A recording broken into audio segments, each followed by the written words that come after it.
સુરતમાં ખાડી પૂરને લઈને શહેર મનપા એક્શન મોડમાં ખાડી પરના દબાણો દૂર કરવાની કામગીરી કરવામાં આવી શરૂ। અલગ અલગ ઝોનમાં કામગીરી કરવામાં આવી શરૂ તો શહેરના આવેલ વાલમનગર બ્રિજને કરવામાં આવ્યો દૂર। પાસોદરા ખાડી પર બ્રિજ બનાવી દેવામાં આવ્યો હતો। હું નિધિ સેવાજ ઝોનલ ચીફ સત્તાણા તરીકે ફરજ બજાવું છું।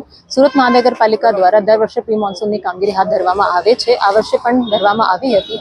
આ પછી જ્યારે વરસાદ પડી તો બહુ બોટલનેક્સ આઈડેન્ટિફાઈ થઈ હતી, જેના દૂર કરવા માટે અત્યારે કવાયત ચાલી રહી છે।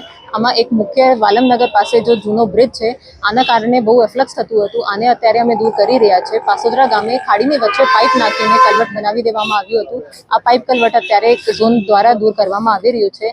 આને સિવાય આઇકોનિક રોડ ઉપર પાઇપ કલવટ નાખીને ખાડીને બહુ સાંકડો કરી દેવામાં આવ્યું હતું, જેના કારણે પાણીના અડચણરૂપ હતું, આ પણ દૂર કરવામાં આવી રહ્યું છે। અને ડીએફસીસી બુલેટ ટ્રેનની નીચે પણ પાઇપ કલવટ હતું, જેને દૂર કરવાની કામગીરી અત્યારે હાથ ધરવામાં આવી છે।